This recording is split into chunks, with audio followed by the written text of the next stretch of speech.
Welcome back, Statliners, to another episode of Bats and Stats with Ross R. Jensen and B. Shanks. Tonight we got first baseman. Of course, we're doing our prospects ranks. Last week we did our catchers, and tonight we got first baseman. I got to tell you, I'm not super excited about this episode. I just don't. I don't know. There's nothing that turns me on. Well, we know that's the most important thing is for Brian to be turned on. Yeah. And usually it's super simple. You just like breathe on my neck heavy and then I'm good. None of them are doing it for you though, huh? Now, there's two of them in there. And as we walk through it, I'll probably get a little bit more excited, but just at first glance, I'm just kind of like, eh. And we were talking, before we pushed record, we've had names in the past like Torque and then Pasquantino, and just a few other names that got me excited. There's two guys on here that I really like, so I shouldn't be too down on it. But in my opinion, it's a pretty boring list. Yeah, I'm with you. But if you think this is bad, just wait until we get to second base and third base, especially. Third base, I think, is a wasteland. I even posted that on X yesterday. I posted my third base ranks. I was like looking at it in the morning. I was like, this is awful. Yeah. I'm digging deep just to find a number 10. So and that's the funny thing, because we talked about it last week about catchers and how athletic they've been in the past 5-8 years. And maybe some of those guys moved to first and maybe to third. I doubt second. That's not a real good transition. But yeah, first and third, those catchers could certainly plug and play in these positions because it like you said, it's kind of a desert. You don't really want to live in this place right here. For sure. And I think we see a lot of like the most talented guys are shortstops, and they kind of filter into all those infield positions at some point. Yeah. So it'll balance out in the MLB, but yeah, at the minor league level, there's some question marks here. Yeah, and obviously we're going off of last year's stats. So some of these guys that are, I don't know, maybe 19, even into the 20-year-olds, maybe they blossom and go ape shit this year. Who knows? Maybe somebody hits 350 in AA or something as an 18-year-old. Who knows? So we can't track that. I know I can't. Ross might be able to. Of course I can. I'm an oracle. Anyways, before we get too far into it, let's do our beers. Do you want to go first? Do you want me to go first? You, me? Why don't you go first? You said you had something new. So I got something new. I got something new, and it didn't have any kind of story mode on the 6-pack crate. So I did look up the website, and this one is going to be 805 Cervezas, and it's brewed with lime. It says a new light beer with a simple twist, easy drinking, lime included, built for a life well lived across any border and imported from California. Oh. It is 4.5 ABV. So it's I think light drinker. Yeah, light drinker, and I think it's probably very Corona-like is my guess, just by the look of it. Obviously, it's very, very light. Here's the pour. What does that say? To Dad from the reasons you drink. That your kids, clearly. Yeah. The kiddos got that for me, I think, last Father's Day. Nice. And obviously, yes, they make me drink. But I don't smell any lime or anything. What's that? I've had that beer before. Have you? That 805, yeah.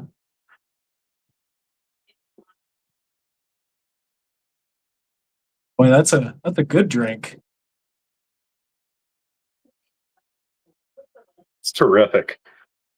So, okay, there is a reason that I went with a springtime beer, I guess, if you were. Montana has got cold this year. It's really weird. It's 68 degrees out today. I think we broke a record yesterday. It was 70. I've been thinking about this recently because the weather is so nice here too, and I ought to be outside, like going for runs and things like that. But instead, I'm like just head down working on STS stuff constantly. Well, you did No, more than no. me today. Yeah. At least you're working on STS. I played video games for 5 hours straight today. It was awesome. Yeah, I had the door open though, amazing. so I was getting fresh air. The door was open. Well, there you go. There you go. You're doing your part. Okay, my turn for the beer. And then let's talk some ball. Okay, I don't know how to say this. Straf Hendrik. This is a Belgian beer. I know nothing about it. It says Brug's Quadruple Ale. Belgian Ale, Anno 1856. Here's the description. I'll hold it up here while I read it. For 5 generations, let's see, both the eldest son of the brewer's family and their beers were called Henry or Hendrik. Following the family tradition, this unique quadruple ale is still being brewed according to the original recipe by the Halve Mond family brewing, which is located in the historical heart of Bruges since 1856. For the transportation of its ale, the brewery built a 3.2 kilometer underground beer pipeline as a world's first. Traditional top fermented ale with bottle re-fermentation. Most of that is gobbledygook as far as I'm concerned, but hey, it sounds good. They built a pipeline full of booze. I'm pretty sure we can get behind this one. Okay, it's uncorked. It was corked. Let's give it a little pour there. As I do, While you're doing that, I'm going to talk about this. So Ross has always been a porter guy, a darker beer guy. I know I've explained this in the past, but I'll explain it again. I don't know how he chews his beer, but I like to drink mine. This is 90% head. Okay, I'm going to take a pull right off the bottle for the. There you go. For the you first. Know that's going to be frothy too.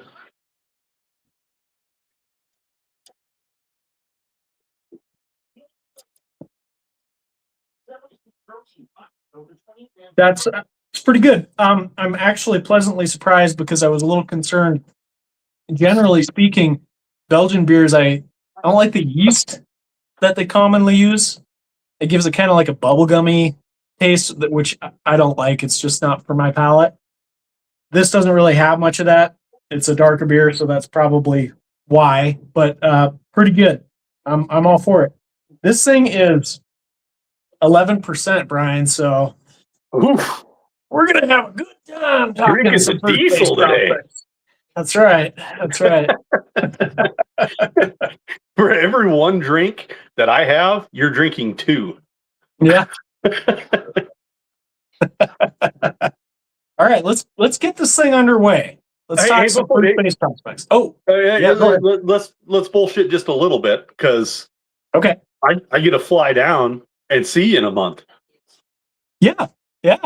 Less than a month. What are we gonna do today?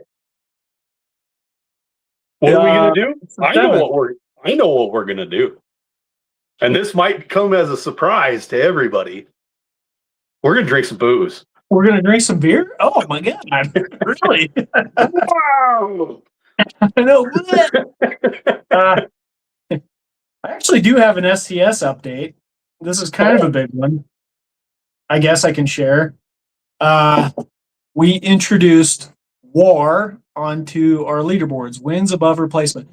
I can't tell you, Brian, how excited about that one simple thing that I am. Like, I was geeking out so hard once I got the news that we were gonna add it, and then after adding it. But I just want to describe why I think this is such a cool enhancement. First of all, it brings a wholly different dynamic into what our modeling does. Everything has been very fantasy, bat heavy focused. That's not going to change. All that's going to stay the same. Nothing's changing with that. But for the first time ever, there is an element of defense in some of our modeling. Why does that matter? I don't know that it does or not, but all of the down on the farm pieces where we have a new one that rolls out every day. We did this last year. Top 30 prospects in the system, plus their future state lineup forecasts. All that's going to be based on wins above replacement now. That's going to be the real life focused side of STS. It's free to use. It'll be the distinguishing factor from what our leaderboard's focus is. So I think that's really cool. It will also allow us to bring a defensive scout grade equivalency into the mix, which is cool.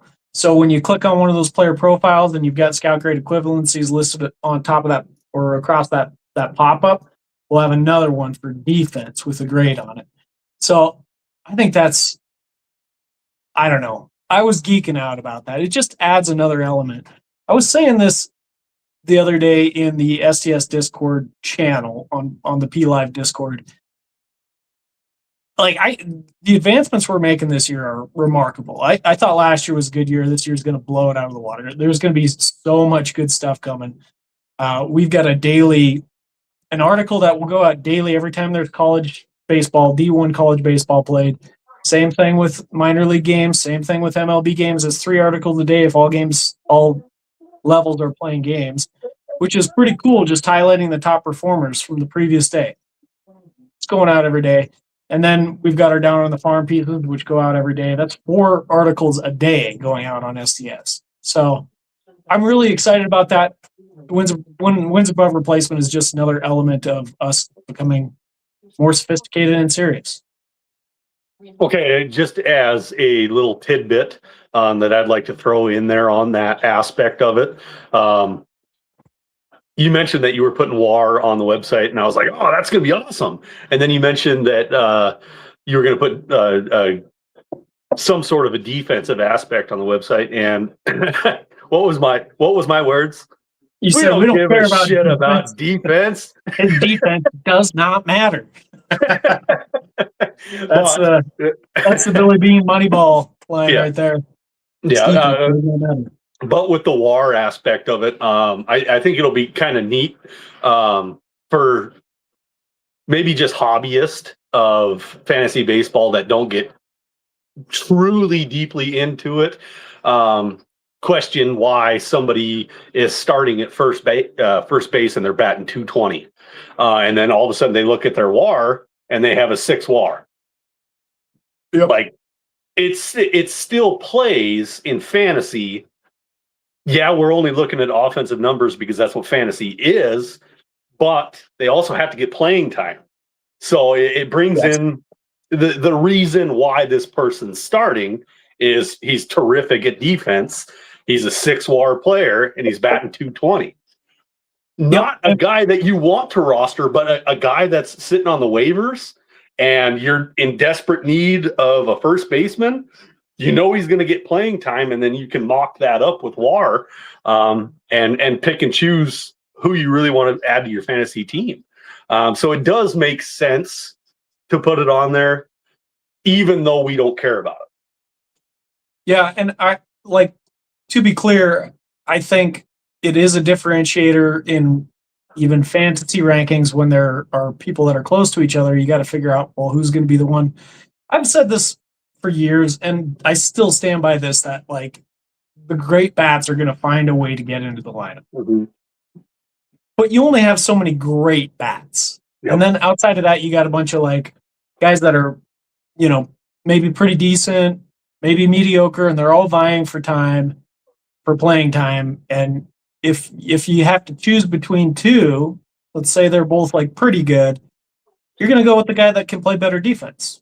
So it's just another element to help beef your game up, beef your analysis up. I think it's going to be really cool. I mean, first time ever that we've had anything defensive oriented on the site. So, okay, just one quick tidbit before we get into the actual top 10 first baseman here. Doesn't Ross look like? I just forgot his name. What did I tell you? Pat Garrett. Yeah, he looks like Pat Garrett from the movie Young Guns. Like it's gray right here, but then it gets dark all the way, so it looks like you have mutton chops with a mustache, and that's what Pat Garrett had. That's what you look like. I mean, I wish I You was shot somebody Billy like. the Kid, you asshole. Yeah, I was gonna say, I wish I was the guy that didn't shoot Billy the Kid. I mean, I don't know. In the back too. God. Don't get in my way. I find reasons to become not your friend every day. I didn't actually do it. Come on. Yeah, but you look like him. Okay, all right. Are we ready for first baseman now? Yeah, I got to get another cerveza. Just a second. Wow, you went through that one pretty quick. They're easy drinkers, man. They taste good. Our number 10 prospect on Scout's stat line is going to be from Pittsburgh. He is 21 years old. He reached AA this year. His name is Asmerlin Valdez. I believe I said that correctly. I'm gonna say Valdez the whole time. So Valdez, he reached AA as I stated. He had 123 games played, 529 at bats over AA and high A. His batting average was 286, on base percentage of 376, slugged 520, 26 home runs, 3 stolen bags, a 25% K, and a walk percentage of 11. Of those 26 home runs, 20 of them came at high A. He had 215 at bats in AA, so it's not a small sample size. 314 in high A, 6 home runs in AA. Pretty decent little jaunt we have for a 21-year-old here. I think we'd rather see some AAA numbers out of a 21-year-old. But he did reach AA, and that's important. Hit equivalency is 50, power is 55, speed's 30. His average comp is Lucas Duda, which that's icky, and his high is Luke Voigt, which is really icky. Your thoughts? Well, nonetheless, both of those guys kind of fit the bill for the type of player we're looking at. A guy that can hit home runs, probably not going to hit for significant average. I'm pretty interested in Valdez, though. He had a somewhat of a breakout this year at the high A level. Yeah. He moved up to AA, and he did okay, but like the power dissipated a little bit. But he was really mashing when he was at high A. Pretty impressive start to the year, and until that promotion. We've seen a little bit, like his track record is pretty decent. We've seen flashes of it in the past. So I do think that there's pretty good power potential there. And then he had an incredible AFL too. So that's probably, so that's another element. He walked more than he struck out. He slugged 842. The MVP of the AFL was Kevin McGonigal, I believe. So he didn't take that, but he had to have been up there with him, as far as garnering that kind of, award for his performance there, because he really did light it up. I don't have the AFL in front of me, but typically, on average, how many plate appearances do you see in the AFL? 80? Yeah. You see 80? 100 maybe. Yeah. Yeah, okay. I do want to point out in 2024, his batting average was 226, and he struck out at a 31% clip. But in 23, he had an average of 304. So he was crushing in 23. And then, so was 24 a blip, or are we looking at a guy that can hit 286? I don't think so. I think he was old for high A. And then 260 in AA, that's something to look at. That's something to get excited about. Let's see a full year of AA with a little bit of mixed in at AAA, and see where that batting average is standing, and see if he can keep that K percentage in the mid to low 25s. And we might have a ball player here. So it's something to keep an eye on. It's definitely not a go get him. But yeah, keep your eyes on him. I'm a little mixed on this one as far as whether or not I think he's a go get him. He's not super. I don't think his value is extremely high, but he did get some helium after the AFL, and I think at that time I would have probably been like, I don't know, I'm kind of shying away. I saw him flashing up pretty highly on prospect lists. Seems like that has faded a little bit. So my pulse is that he's probably getting back to that territory of underrated a little bit. So for me, it all depends on asking price. Depends on what people are looking for. I think the high side of this is a 30 home run bat, and that's nothing to sniff at. No, With probably a 250 batting average, decent OBP. Like that's the high upside of this profile, in my opinion. Whether he gets there or not, I think a lot of that depends on the points that you raised. Can he keep the strikeouts down? Yeah, Keep getting at the ball. So it's an interesting profile. I don't think this is that bad for a number 10 bat, number 10 at the position. okay. So I'm gonna by the end of this, you're gonna be excited about these first basemen because I got some. I told you, as soon as we start walking through it, I'm going to get a little turned on. He's breathing on my neck. Yeah, there you go. 590, 592 and high A. You're right. He was a little bit old. He sort of strikes me as like a Joey Gallo type profile. Not saying he's the same kind of hitter. I don't think he is. But I saw the same kind of trends with him. He would go up a level, he would struggle, he would repeat at that level, and he would crush it. Seeing the same kind of thing. So I just think there's an adjustment period with certain ball players, and I think Valdez is one of them.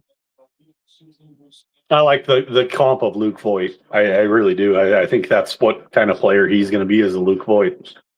Have a couple seasons of 20 bombs, and then fall into a terrible streak, get traded, have another 20 home run season, and that's just the kind of player I see him being. So Luke Voigt to me seems, correct. Well, he he didn't make my top 100, but he was close to it. Okay. Hey, there's value there. Yeah. Ross R. Jensen says something. You better go take it for gospel. That's right. All right. Our next first baseman is going to be Davison de Los Santos. And he is with Miami. He is 22 years old. He reached AAA this year. His ETA is 2027. As the website's loading here, I'm having some issues with my internet. Ross, can you break this one down for us? Yeah, Davison de Los Santos. I like to just go DDLS for short because that's a long name. Yeah. This year he was repeating AAA level. Yep. He finished last year at AAA, and I wouldn't say it was a great season. 444 plate appearances. He slashed 241, 311, 363 with 12 home runs, and that's the real interesting part. Only 12 home runs, 16 stolen bases, which is a shocker. He walked in just under 9% of his plate appearances and struck out in just over 22%. Last year, he finished the season at AAA, and he hit 40 bombs overall in the season between AA and AAA. So we saw some serious regression this year. For one, I'm not terribly surprised we saw regression. I was thinking this last year, 2024. Sorry, I was thinking this in 2024 that this was a bit of an aberration. He was really popping. Plate approach is not great, but 40 bombs is still nothing to sniff at. So I think the big question is who's the true Davison de Los Santos here? Who's the true DDLS? Is it the guy that we saw in 2024, or is it the guy that we saw in 2025? And I think the answer is somewhere right in between. I think the power Yeah. potential is there. I think the ceiling is enticing. I think he's cheap enough that I would label him a go get him right now after this last season. But I don't think he's going to be the star that people want or wanted to get out of him in 2024. Yeah. I want to hit on a few quick things here. Once again, he hit 40 bombs in 2024 with one stolen bag. Led the minor leagues. What's that? Led the minor leagues in 2024. Yeah, with a 25% K percentage. In 2025, he had 12 home runs and 16 stolen bases with a 22% K percentage. What the hell happened there? If you want my opinion, I think he was working on some stuff. Yeah. I think it was probably pinpointed that his plate approach wasn't going to play at the big league level. Yeah. And you can see some stealth improvements in his 2025 stats, just looking at the walk and strikeout rates. Yeah. I mean, he did close that gap. He cut down on his strikeouts. He improved his walk rate. That's really good stuff that doesn't show in the stat line, the box score necessarily. But those are improvements. So I think he was just kind of really like honing in on how can I get better at this stuff. It came at the sacrifice of his power, though. So yeah, the key is going to be if he can figure out how to retain those gains he made and add that power back into his approach. Yeah, he dropped 22% on his slugging. Yeah, 220. Yeah, 220. Yeah, 220. Yeah, on his slugging. That's notable. That's huge. And I just don't know what to make of this profile. And like you said, I think he was just trying to figure some different things out in 2025. He does have a comp. His average comp, I'm not a big fan of, is Andres Galarraga. But his hot comp is Tyler Colvin. And that's a weird one. I was in love with Tyler Colvin when he was coming through the minors. I adored him as a prospect. He was awful as a major leaguer. Yeah, so that's like the downside of it. I mean, if you look back at Tyler Colvin in 2012, I'm looking at his stats right now. Just listen to the slash line. 290 batting average, 327 OBP, 531 slugging percentage. Yeah. That's pretty good. I mean, I'm cherry picking close to a career year for him. He had a couple of them that were pretty close to those same numbers. But that does kind of sound like a DDLS stat line. Terrible plate approach. Like, he can hit dingers, getting up there and swinging. That's a pretty interesting comp. I can't believe you disregarded the Andres Galarraga one, though. How come you're so dismissive about that? That's actually, to me, the good I was never a big fan of Galarraga. Growing up, I just didn't like that one. Okay. All right. Well, I mean, on the flip side, it's odd that this is the average outcome comp is Andres Galarraga. And the weird thing is Galarraga is better than Colvin. Yeah, right. And that's what I'm saying. So the way that the comps work is it's actually just like the amount of regression that's applied. Yeah. So it takes the stats, and if there's no regression, and this is a funky thing. Sometimes regression, most of the time with these high-end guys, regression will kind of knock their stats down. But sometimes it actually brings them up. And I think DDLS is a really good example of a guy where regression can actually help benefit some of his statistical profile and then hurt other parts. Yeah. It's going to probably drag down his home run rate a little bit, but it's also going to pull up his terrible plate approach. It's going to say, well, this doesn't seem like it's something that's going to continue. Let's pull it a little bit closer to the mean. So it likes the more regressed version of DDLS, where he's probably got slightly improved plate approach. which is odd. But Andres Galarraga, I mean, he had a pretty good career, almost 32 career No. WAR, pretty good. 47 home run season, 40 home run seasons. He's a pretty good ball player. Led the league in RBIs twice. Pretty cool. That huge Tyler Colvin year that you mentioned, was that with the Rockies? Let's see. I want to say it was. It couldn't have been with the Rockies. Cubs. No. Yes, it was with the Rockies. Oh, really? He had a season similar to that with the Cubs though too. Yeah. So he had that season that I was talking about. He had an 858 OPS. That was his career best. He had an 816 OPS one year with the Cubs. Man, I hated him with the Rockies. God, and I had high hopes for him. Huge hopes. He just disappeared. I wonder what that's all about. Yeah, I don't know. Career ended in 2014 at 28 years old. That strikes me as odd.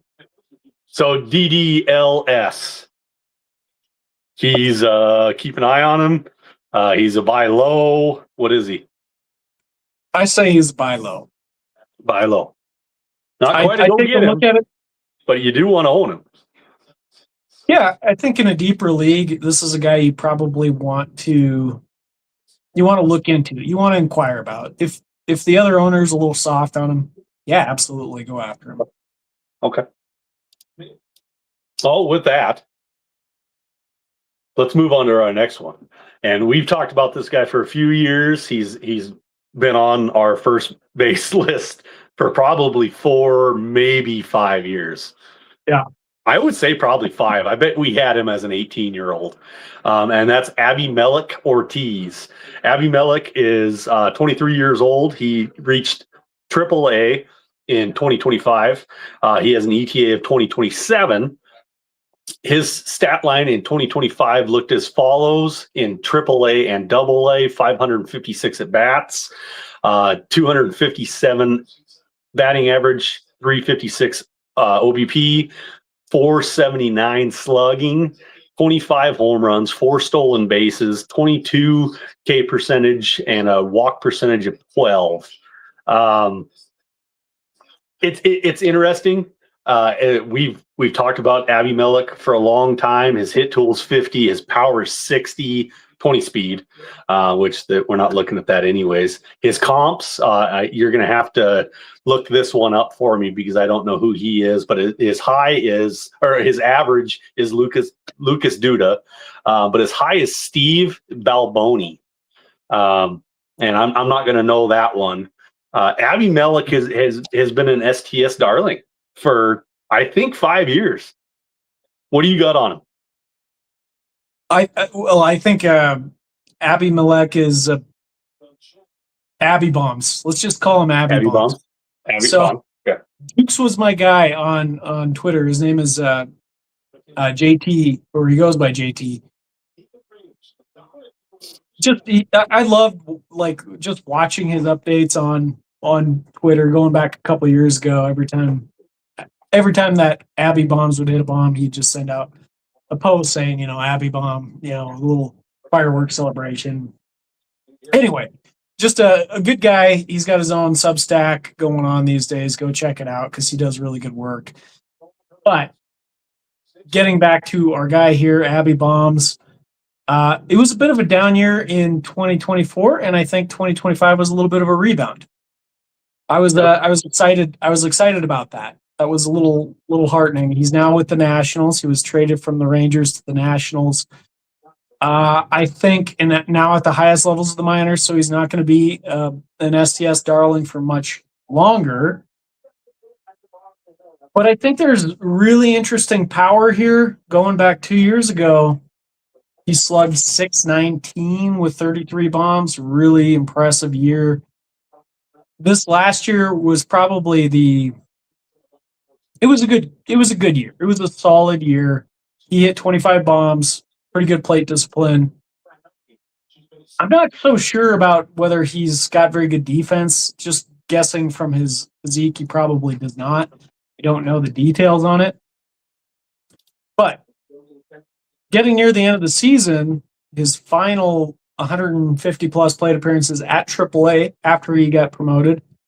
283 batting average, 388 OBP, 565 slug. That's really good. I think he's still a go get him. And you know what? I regret this last year or 2024. I keep saying last year, now it's 2 years ago. 2024, I dropped him in a league. I had him and I dropped him. Pretty deep prospect league. I just needed a spot and I was like, it's done. It's over, you know. And that's my mantra is cut ties quick. And I did, and I regretted it. He got picked up and he's rebounded since, and you know, shame on me. I think he's a go get him. Yeah, I was just looking up the trade real quick. I wanted to know what that was. It was just Mackenzie Gore. Mackenzie Gore. Yep. It was just Mackenzie Gore going to the Rangers, and the Nationals got back Gavin Feen, Abimelech Ortiz, and then Devin Fitzgerald. And that's Fitz apostrophe Gerald.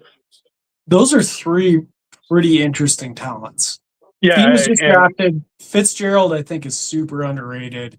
Yeah. I like Ortiz. I think he's underrated. Like stealth deal. Like you give up Mackenzie Gore, you're gonna have to get some good players back. But I think that those are some interesting building blocks that they might have added. There was actually two more that I missed on that. Right-handed pitcher Alejandro Rosario and center fielder Jeremy Cabrera that I missed on those two. So they got 5 good prospects out of that. Yeah, Rosario is probably one of the most talented pitchers in the minor leagues. Why don't you stay on track? Well, he's been out. He's been out for over a year, and he's probably going to be out this year too. So that sucks. Anyway, you can't stay on track. You can't do it. You mentioned Rosario. I gotta talk about him. Come on. I'm just teasing you. Abimelech. I've always liked Abimelech. And you can probably look back at our past 5 years of videos that I've really liked him as a player. He's a go get him for me. I think his trends all the way through the minors, I think he's going to be a decent hitter in the majors. And I don't, unless the Nationals sign another first baseman. When I was reading through just quickly through the news articles, it looks like they're thinking about signing Rhys Hoskins, so that would put a block there. But as of right now, Abimelech could probably start at first base for the Nationals. We'll see. I mean, it could be an interesting route if they choose him, because we might see some struggles early. Oh yeah. Oh, absolutely. And then in that case, he could be one of those guys that gets bounced back and forth. And I hate that. Yeah, I hope that doesn't happen. But yep. Did you say anything about Steve Balboni? Oh, Steve Balboni. So he was in the 80s and 90s. Looks like his career spanned 81 to 93, but that 93 was like a real outlier.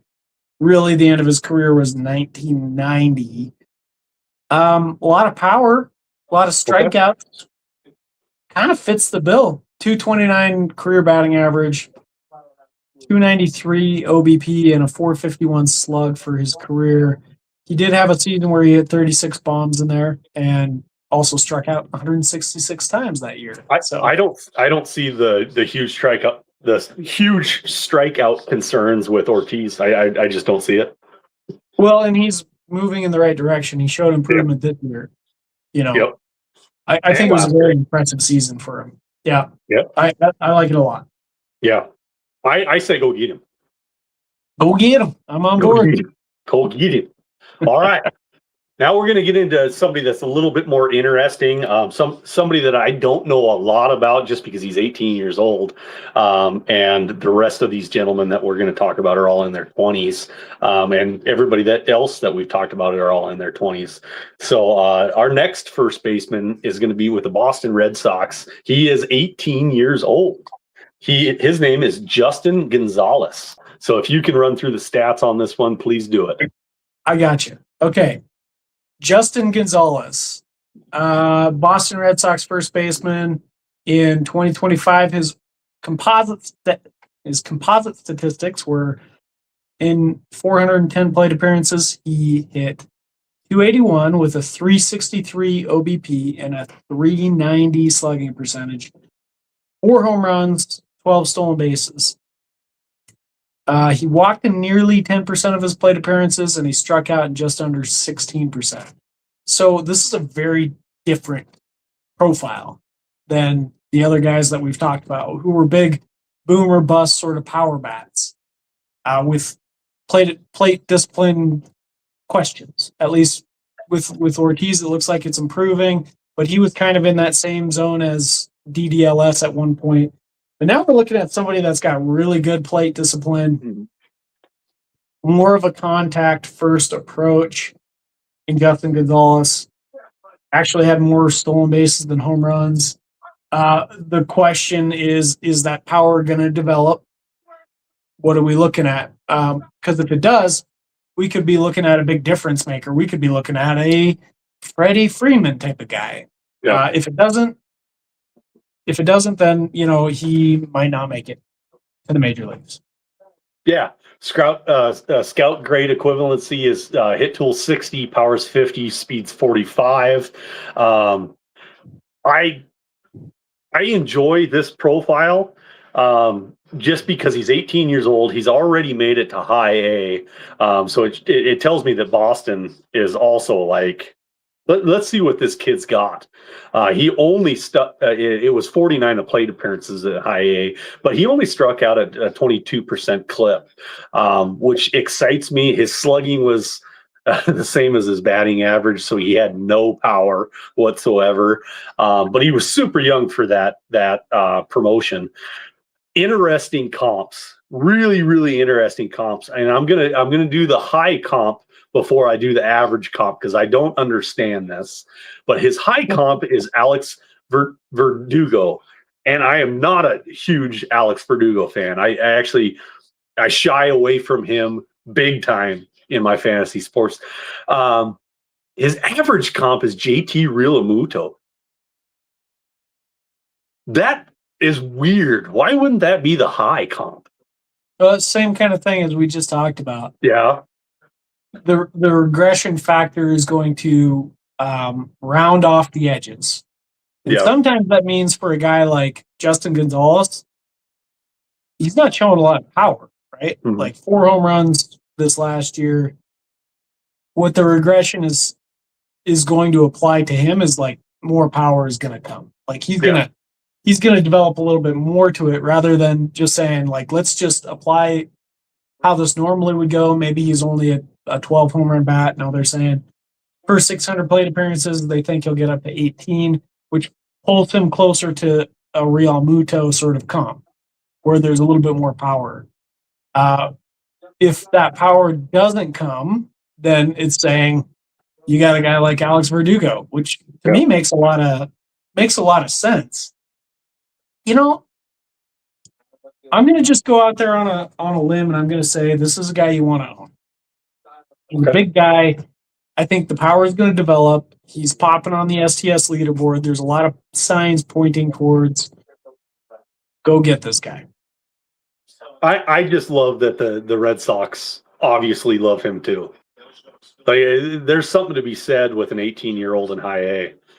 They're promoting him quickly because they obviously see something, whether it be in practice, in the minors, maybe just coaches just absolutely adore him. I don't know. But obviously they like him and they're promoting him quick. One thing that I'm going to be better about as we go through this top 10, I am going to start saying the peak projections. I have missed out on that. And that is something that STS model is really good at, is giving you a peak projection off of these minor league stats. And I need to highlight that a little bit more. So with our next gentleman, I'll be doing that. Ralphie Velasquez. So Ralphie, here we go, buddy. He is a 20-year-old with the Cleveland Guardians. He made it as far as Double-A. His ETA is 2028. His 2025 minor league career looked as 544 plate appearances, a 265 batting average, 342 on base percentage, slugged 497, 22 home runs, 1 stolen base, 19% K, which is nice, and a walk percentage of 10. His peak projected, before you get too far ahead, I do want to include this from now on. His WRC plus on his peak projection is 111.1, a 250 batting average, on base percentage of 322, slugged 439, home runs 22, 1 stolen bag, and his BABIP is a 283. Sexy profile. I like it.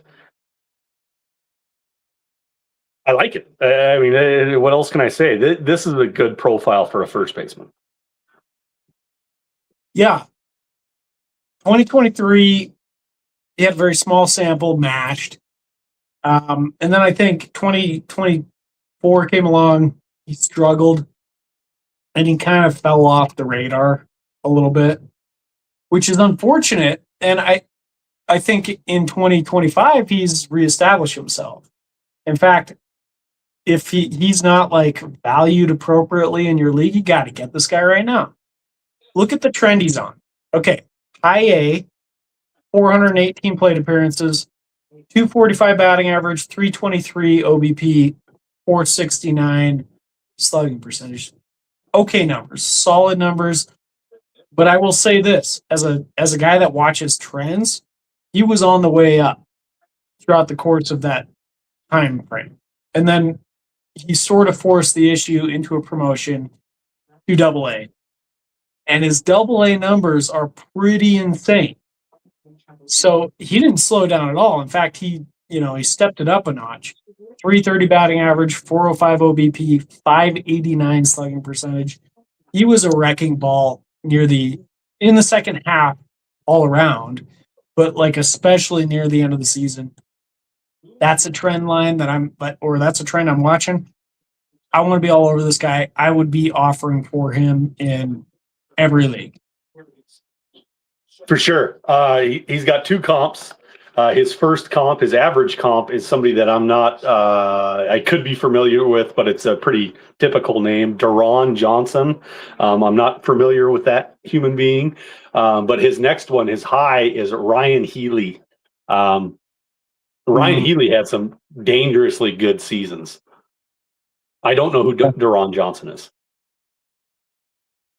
These are both interesting, very interesting comps. Ryan Healy, he was with the Athletics, right? Yes. Yeah. I think he bounced around to a couple teams, but yeah, for sure. Deron Johnson, we had him before, I think, in the last podcast, actually. Did we? Okay. He was in the I don't know. 60s, 70s with the Cincinnati Reds. And he had a season where he was in MVP contention, finished 4th, 130 RBI season. I think we talked about him. Yeah, that's an interesting one. Philadelphia Phillies, Cincinnati Reds. Ryan Healy, I mean, yeah, he had some moments. I think he could have been probably a better player, but really interesting power, really poor plate approach. Like we see with a lot of guys, like that was the key thing for him is like, can he figure out a way to improve his plate approach? He would have stuck if he would have been able to do that. But here's an example of it. 2017, 23 walks and 142 strikeouts. Ooh. He hit 25 bombs, so that was good. And that's, there's a lot of interest around a player like that, but you got to improve that plate approach. Yeah. Or else you get exposed in the major leagues. And I could be way off base. I could be way off base on this one, but I think Ryan Healy had some major injury concerns. I think every time he stepped on the plate, like he sprained his quad. Yeah, I mean, I can't remember perfectly, but I remember really liking him, and I remember him having some pretty monstrous years. But obviously, I'm incorrect because you just read it off. Well, I'm gonna go ahead and just 25 bombs is still nothing to sniff at as a major leaguer. I'm going to go ahead and say he's going to beat that comp. Yeah. The Darren Johnson one. We'll see. I think he has the chops to be better than both those players. Okay. All right. Oh, yeah. Let's jump. Let's jump to our next one. We're already at number 5. Our number 5 first baseman is going to be Jonathan Long, and he is with Chicago Cubs. He's 23 years old. He spent the whole year of 2025 in AAA.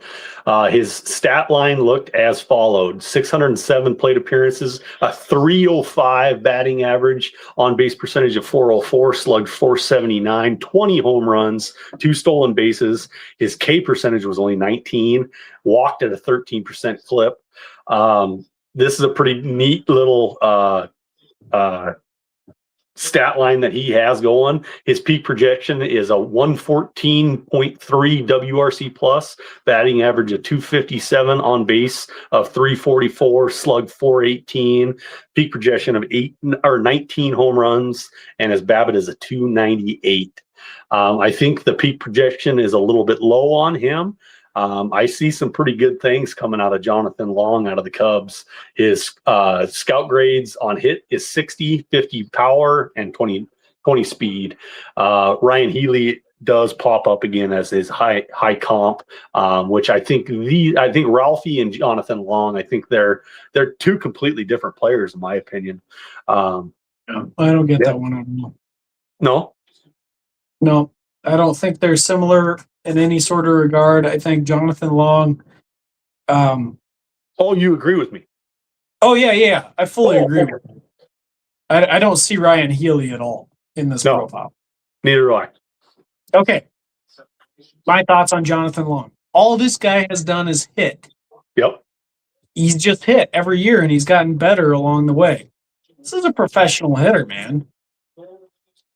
I've said this on, I don't know if it was on X where I said it, but I gave a comp out to another Cubs player. I went Cubs, Mark Grace, as a potential outcome.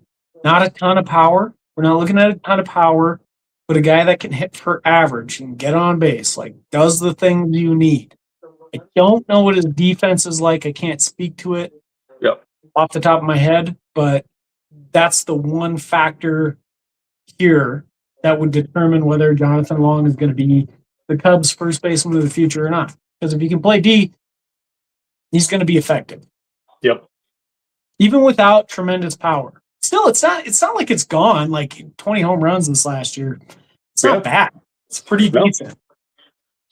So yeah, I really like this profile. It's very underrated. Very underrated profile. I wanted to see his career stats in the minors, and of course, this is baseball reference coming out of here. But his career, he's a 294 hitter, and that's in 1,198 plate appearances. In 3 years in college, he was a 317 hitter, and that was 576 plate appearances. So yeah, just like you said, that's all he does is hit. And if we really like, and I shouldn't say we, because Ross got me on this this kick as well, is choose batting average first, and then home runs later. Because how old was he? He's 23 years old. I'll take a 300 batting average with 20 home runs, and then if it dips down to 280 with 40 home runs, sign me up. I mean, hit over power when a player is developing, because power is the last thing to come. Yep. I used to say like that this was like a thing that I believe, but it's not even a belief. It's a fact. It's a scientific fact. We have data science that proves it, that that's the thing that continues to grow the most over a person's career. So it's not guaranteed by any means. It's not guaranteed.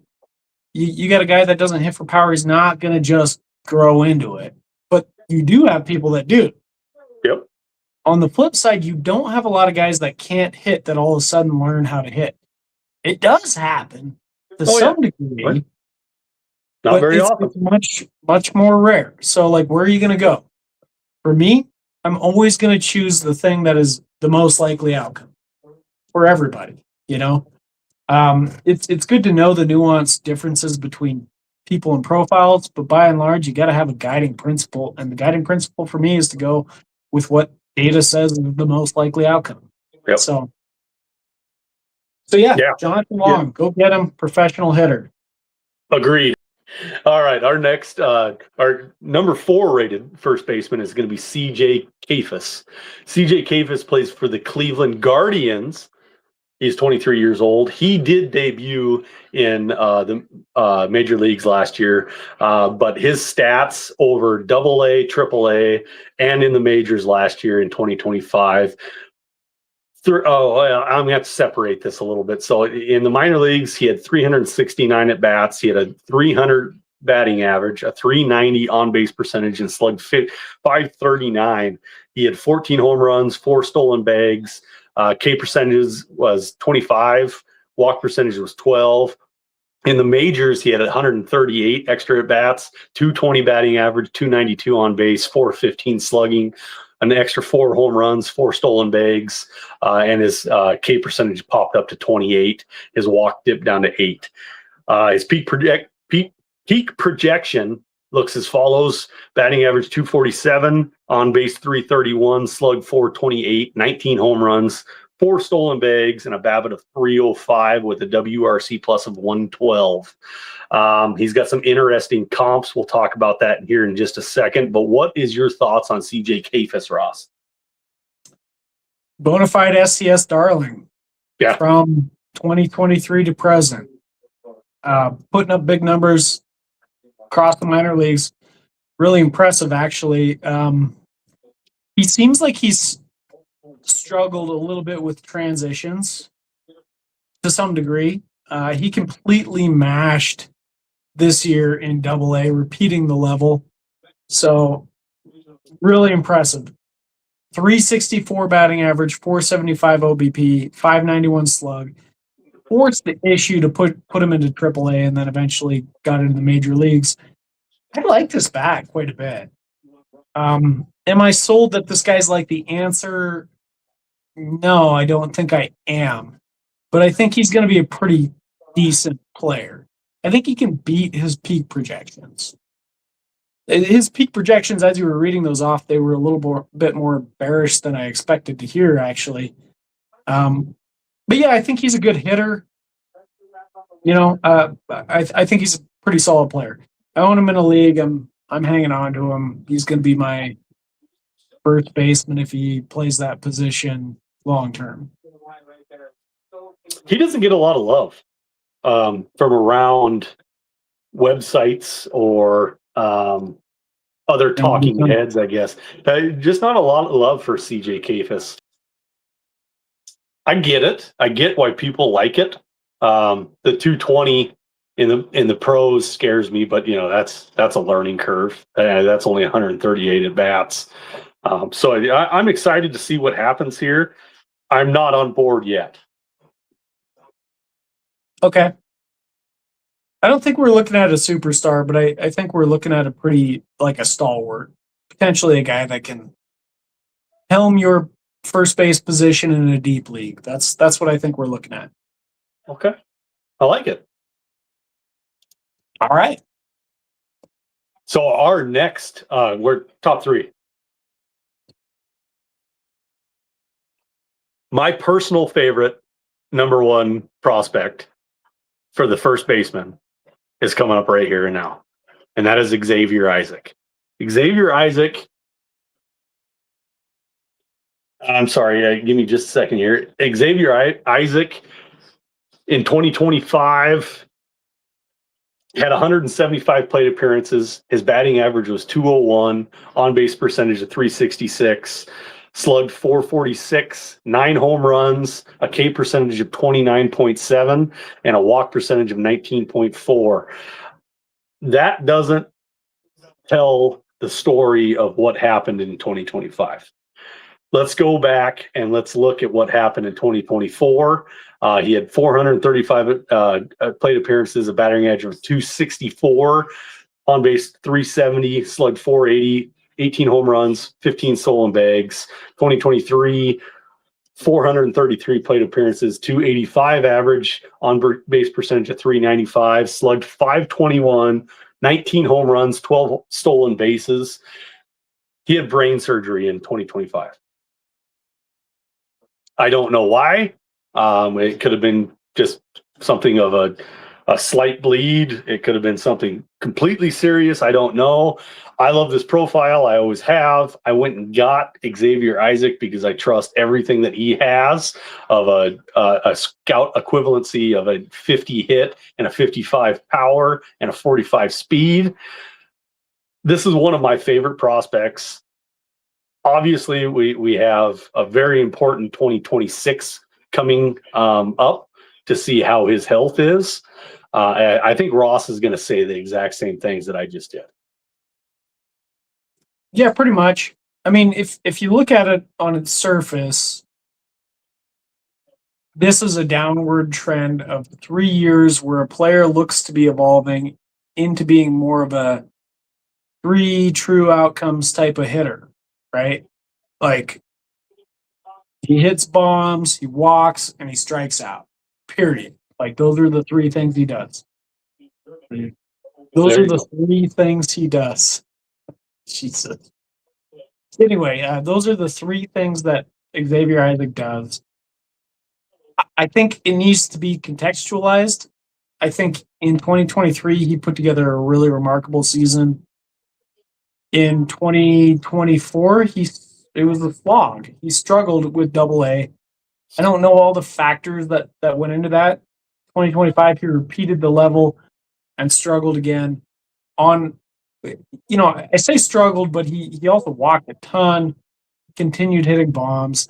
Like, there was some good in there too. On the surface, I would say these are really like concerning things to me. I would look at this and be like, and we're very stat heavy at STS, obviously. But the flip side of that is that we don't know how much of this health issue was really causing problems for him in the game. And I'm going to guess, I'm just going to guess that it was a lot, because there is something unexplainable in the way his trend has gone. I'm looking for an explanation for that, and it could just be he's met his match in AA, and it's, that's it. That's the end of the story. Close the book. I don't believe that. I think the truth is that it was a health-related issue causing him trouble. And I think he played through that. He did pretty decent despite all of those things. So from my perspective, this is a bona fide go get him.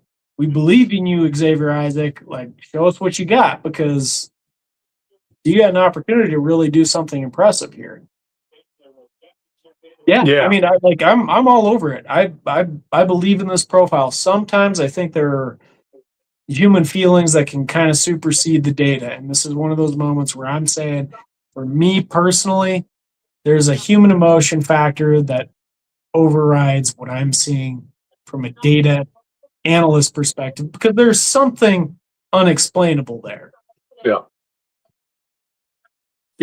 The strikeout percentage is way too high for 2 years straight. It is what it is.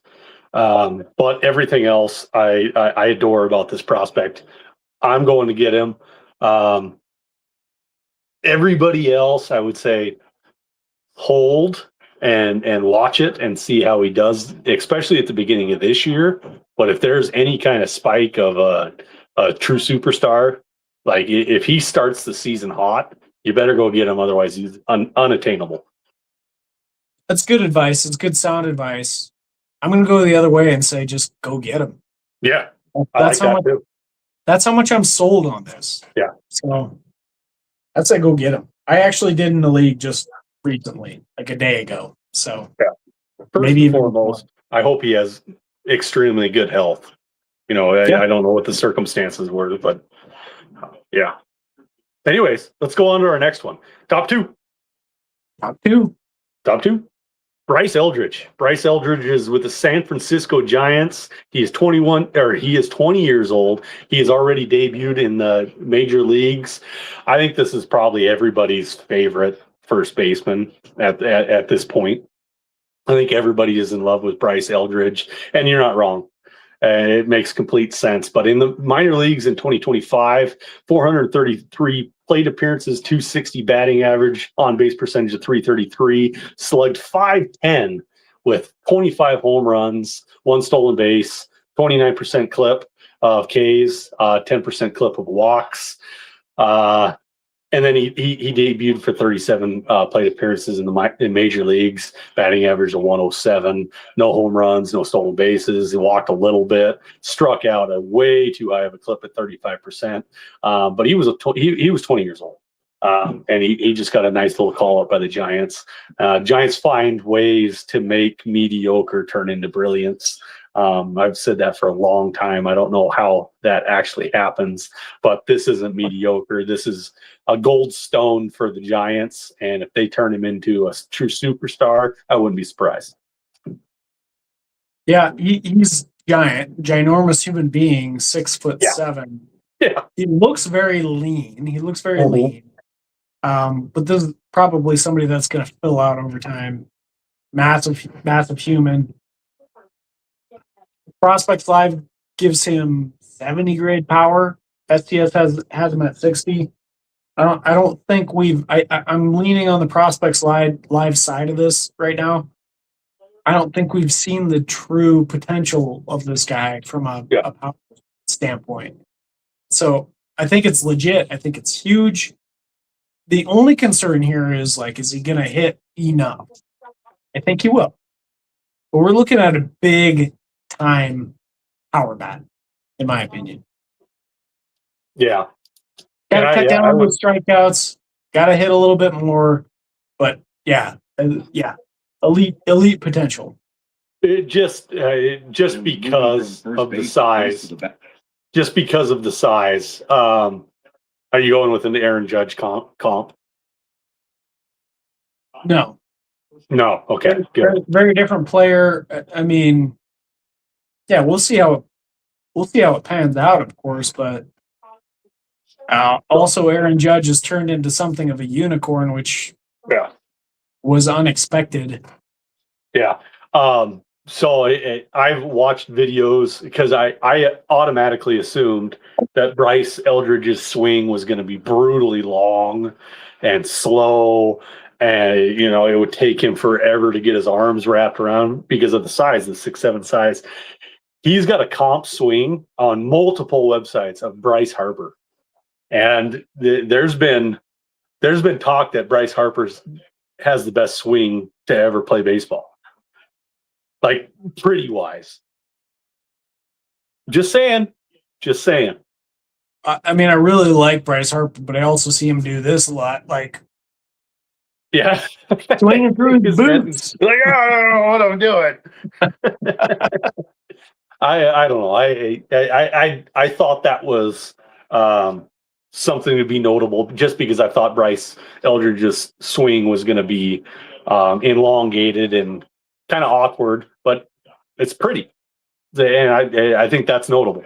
I didn't mention his peak projections. His WRC plus is 114.7, batting average 248, on base percentage of 322, slug 452, 28 home runs, 1 stolen bag. K's 27. We'd like to see that dip below 25 to help him out. Walk is 10, BABIP is 295. Bryce Eldridge is a stud. I think everybody's going to probably put him as their number one first baseman. Hey, who does SCS have for comps? I don't have it pulled up. I'm curious. The average one, I hate both of them, but the average comp is Matt Adams. Okay. He was a Brewer, yeah. Big guy. And his high is Luke Voigt. I don't see either one of those guys as Bryce Eldridge. I think Bryce Eldridge is much better than Matt Adams and Luke Voigt. I'd agree with that. Yeah. It's just so fascinating. Again, we're getting a lot of first basemen for the comps. Yeah. Well, Matt Adams played a lot of third base for the Brewers, I think. I don't know. Don't remember. I thought he was pretty much first base. I could be wrong. No. Matt Adams, he was with the Cardinals. Make a liar of me. It's fine. No, I don't know. I just don't know if we're talking about the same guy. No, we're definitely talking about the same guy. I know exactly who we're talking about. Yeah, he was never with the Brewers. So it was St. Louis, Washington. I remember the Washington stint, Atlanta, and then Colorado of 2021. But yeah, it was all St. Louis. I thought he was a Brewer. I wonder who I'm thinking of. Yeah. Anyway, whatever. Yeah, Bryce Eldridge is going to exceed those comps. I agree. Go get Bryce Eldridge. Go get. Well, I mean, if you could afford him, he's probably not cheap. But he had a rough debut, so that opens the doors. Yeah, anybody worth their salt, he's going to be expensive. Yeah. All right, number one. This is going to be unexpected, I think, for most people. You know, I'm a little bit surprised by it myself. Yeah. Well, let's talk through it. Okay. He's going to be with the New York Mets. He's 21 years old. He has made it as far as AAA. His stats in 2025. I wonder if I should do 2024 first. Let's do 2024. 2024 in the minor leagues, he had 541 at bats, a 228 average, 372 on base, 421 slugging, 19 home runs, 4 stolen bases. He struck out at a 30% clip, way too high, and walked at an 18% clip. In 2025, he had 579 appearances, a 237 batting average, on base percentage of 356, slugged 470, 29 home runs, 7 stolen bases. Got that strikeout percentage a little bit lower, where it's palatable at 26% and walking at a 15% clip.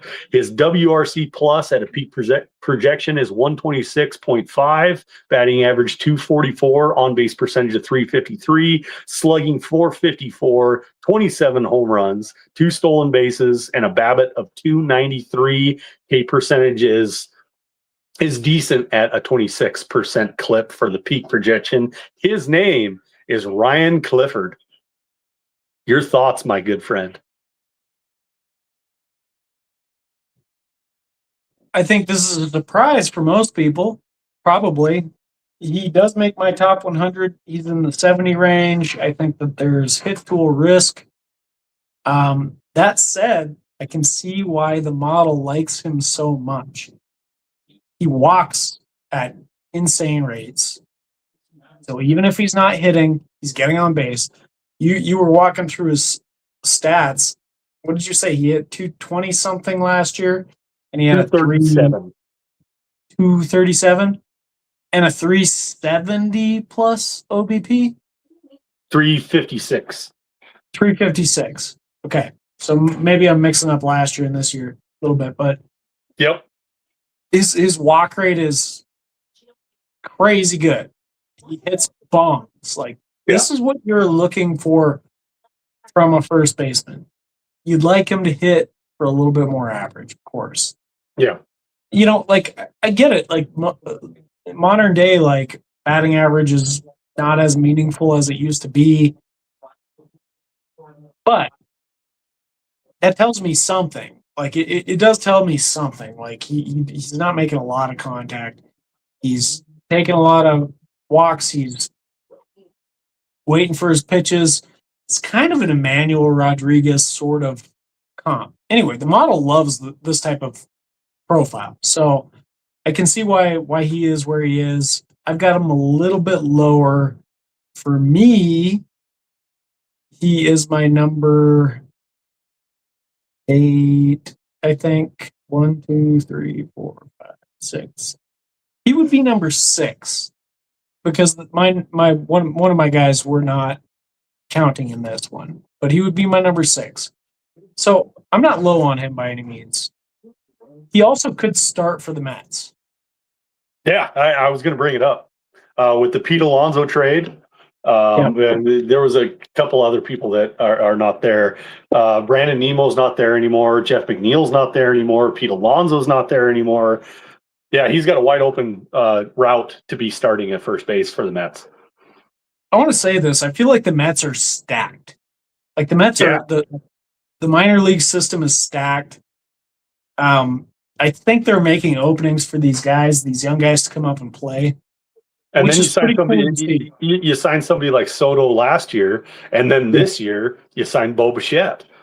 Yeah, Yeah. like those are true huge superstars.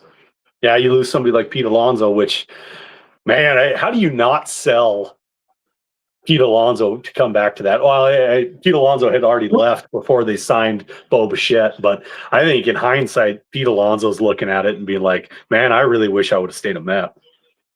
Well, I mean, honestly, like that's what I was getting at. I feel like they've got a plan, they've got a strategy, and Ryan Clifford fits into it. Like, Yeah. they were kind of like, this guy is sort of like a Pete Alonso. Like, he could step in and replace the statistics. Like, to some degree, I don't think he's going to step in right away and be like a 40 home run bat, but he might not be that far off, Other tidbits, I believe Ryan Clifford was signed was drafted in the 15th round by the Houston Astros. 11th round by the Astros. 11th round. Pick Very- 343. A very above slot like compensation that was signing bonus that was given to him. There was something going on there. I don't know what Yeah, that was. $1.2 million for the 343rd pick in that draft. So it states roughly second round money. Yeah, I was going to say he was expected to be late first round, early second round. So I don't know how they worked that out, but they did. Something was going on there. But it looks like he was really committed to Vanderbilt, and they talked him out of it.